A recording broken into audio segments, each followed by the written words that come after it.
Okay, so in this video, we are going to be looking at your rules of logs, and that includes adding logs, subtracting logs, changing base, etc., etc. So there are 9 laws of logarithms that appear in the Formula Tables book, page 21 to be exact. So you should be able to use all of these rules fluently, right? So there's a couple of key ones here that I want you to show. There's probably 3 or 4 key ones. So this one here, what rule 1?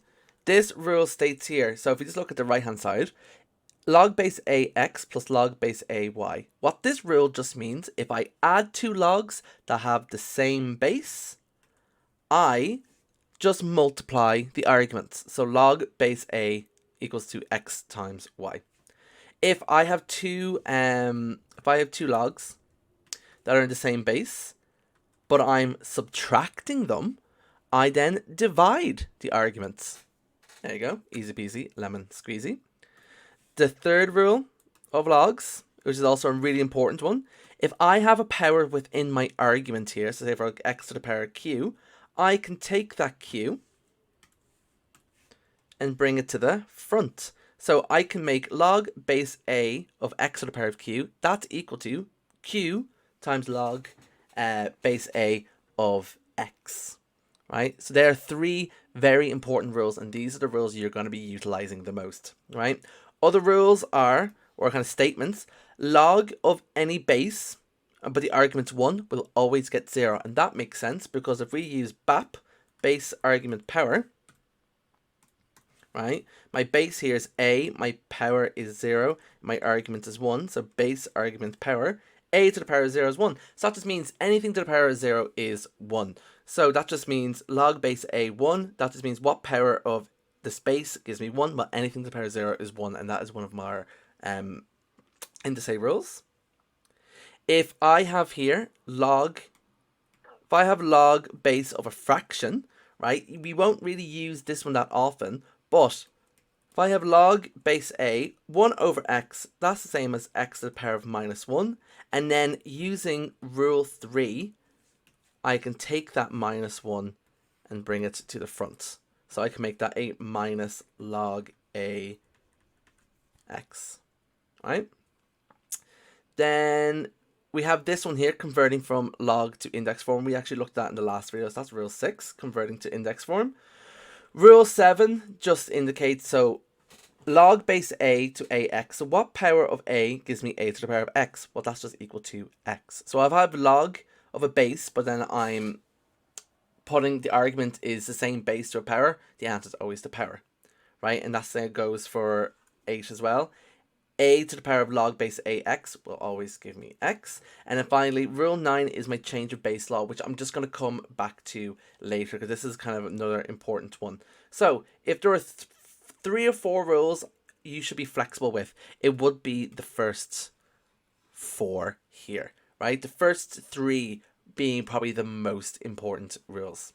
So let's have a look at these rules here. So use laws of logs, express these as a single logarithm. So log base 4 12 plus log base 4 3 minus log base 4 9. Well, if I'm adding 2 numbers with the same two logs in the same base to both base 4, I multiply the arguments. So that's going to be log base 4 of 12 times 3, and I'm minusing log base 4 of 9. So that was rule 1. This is going to be log base 4 of 36, and I'm subtracting log base 4 of 9. And this is going to be rule 2, because I'm subtracting 2 logs in the same base. Subtracting 2 logs in the same base, that's going to be log base 4 36 divided by 9. So if I'm subtracting 2 logs in the same base, I just divide the arguments.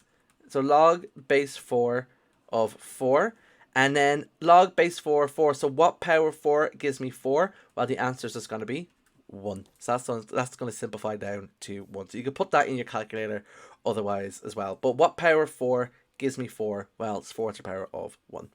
Let's do the next one here. 3 log p. So I just have log here. I have no base. Do I have a base? I do have a base. It's actually log base 10, but we usually can just write log base 10 as just log minus a half log q plus 2. So before I can add logs, I need to get rid of this half. right? Or it's as subtract log. I need to get rid of this half. We don't like it. So what I'm going to do is I'm going to use rule 3. And I'm going to bring that on top and put 9 plus 2 to the power of a half. So that's going to be, and then the same here with this 3. I don't like that 3 there. So I'm going to bring that p to the power of 3 using rule 3. So I have log p to the power of 3 minus log times, is it 9 plus, oh, so q plus 2. Q plus 2 to the power of a half. Now I'm subtracting these, so my answer is log of p cubed all over q plus 2 to the power of a half. And that is it there simplified as a single logarithm. Right, so let's look at some more examples here and some more exam questions. So this is from the 2016 exam paper. So paper 1 question 4. So given that log base a of 2 equals p, log base a of 3 equals q, where a is greater than 0, write each of the following in terms of p and q. So I have log a over 3. I need to write these in terms of p's and q's. So I know here's a fraction, so I'm going to use rule 2. So if I'm doing 8 divided by 3, that's going to be the same as log base a of 8 minus log base a of 3. And coincidentally enough, right, so log base a of 3 we know to be q. But what about this log base a of 8? How is that going to help? I know log base a of 2 is equal to p, but I have log base a of 8. Well, what I know is 8 is equal to 2 to the power of 3. And then using rule 3, the power rule, I can bring this down in front. So 3 log a 2 minus q. I have here now log base a2. Log base a2 is equal to p, so I have 3p minus q. And that is my final answer there. Right? Very similar for the next one now. Log base a of 9a squared all over 16. Well, that's going to be log a 9a squared minus log a 16, log base a of 16. This here, these are multiplying by each other. Yeah, these are multiplying by each other. So I can make this log base a of 9 plus log base a of a squared minus log base a of 16. So remember, I have log base a of 2 and log base a of 3. So I need to kind of convert these a little bit. So log base a of 9, I know 9. And you get these all in terms of 2's and 3's. I know 9 is equal to 3 squared. Then I have log base a of a squared. I'm going to bring that 2 in front. And I'm going to have log base a of a minus log base a of 16 is equal to 2 to the power of 4. So I skipped ahead with this one kind of, but I have this 2 here. I'm going to bring it in front using rule 3. Same with the 4. Going to bring it in front. So I'm going to have 2 log a base a 3 plus 2 log a of a. What power of a gives me a? Well, it's going to be 1 minus 4 log base a 2. And if you recall from the top here, log base a 2 is equal to p.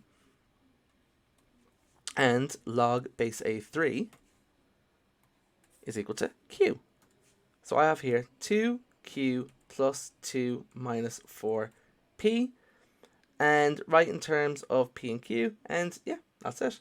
So 2q minus 4p plus 2. There you go. Written it in terms of p's and q's. Right, let's look at another example here.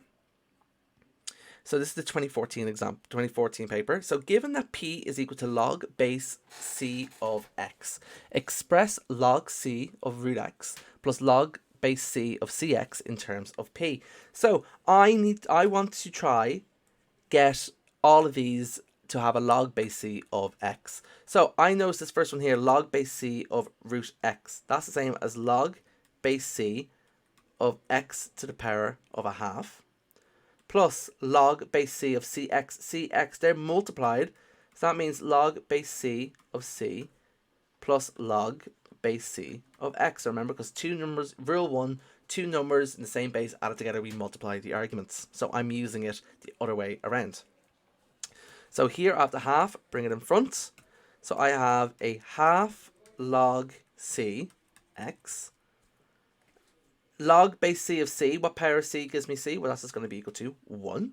And then log base c of x here. And would you look at that? I have a log base c of x and I have a log base c of x. So I'm going to write that in terms of p. So I'm going to have a half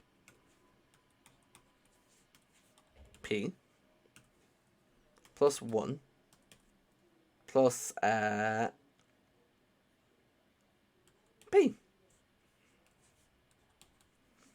So that is going to be equal to 3 over 2p plus 1, right? And if you want to be really pedantic and you want to keep it all in p's, you could change that 1 to a p to the power of 0, but the two answers will suffice.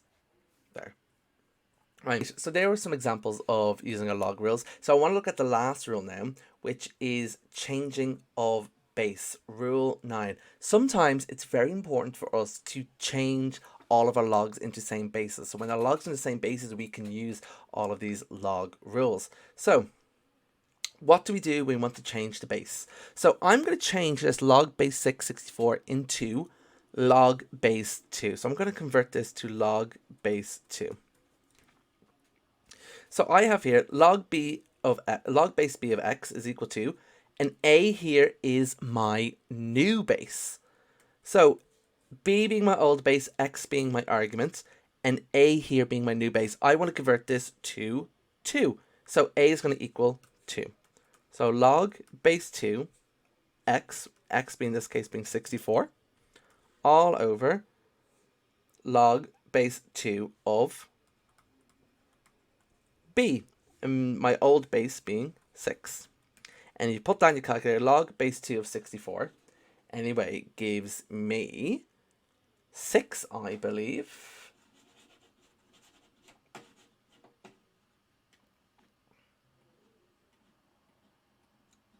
Oop. 2 to the power of 6. Yeah, so that's going to give me 6 over log base 2 of 6, and if you put that into your calculator anyway, you'll get something else. You'll get like 2.711, something like that. But I've now converted this log base 64 into log base 2, right? So it's just really important. We introduce our new base here.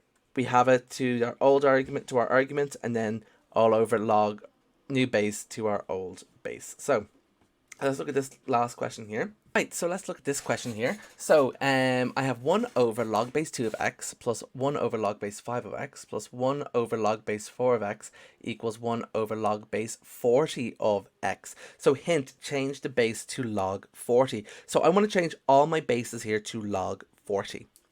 So that's going to be 1 over log base 40 of x all over log base 40 of 2. So I've used my converting log rule, changing base rule there.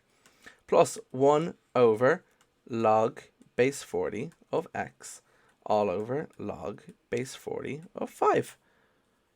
Plus 1 over log base 40 of x all over log base 40 of 4. I want to prove that 1 over log base 40 of x is true. So what I know is here, I need to convert the left-hand side now here to try and get what this is equal to. What I know is I'm dividing by fraction, 1 divided by fraction here. Well, that just means I can just flip the fraction. So 1 multiplied by the reciprocal, so flip upside down and multiply. So this is going to give me log base 40 of 2 all over log base 40 of x plus log base 40 of 5 over log base 40 of x plus log base 40 of 4 all over log base 40 of x. And what I notice here is, remember fractions, I have the same denominator here. That means I can add my numerators. So log base 40 of 2 plus log base 40 of 5 plus log base 40 of 4 all over log base 40 of x. Right, so I have log base 40 of 2 plus log base 40 of 5 plus log base 40 of 4. So I have logs here in the same base, on the base of 40. That means I can multiply the arguments. So that's going to be log base 40 of 2 times 5 times 4, which is equal to 40 all over log base 40 of x. And then log base 40 of 40, what power of 40 gives me 40? Well, it's going to be 1. So my answer here is 1 over log base 40 of x. Therefore, I have proven what I wanted in this question above. Right, so bit tricky, but it's all about practice, practice, practice, practice, practice. So make sure to do loads of practice examples in your book as well. And I hope this video was some sort of help to you, and I'll catch you guys later. Bye.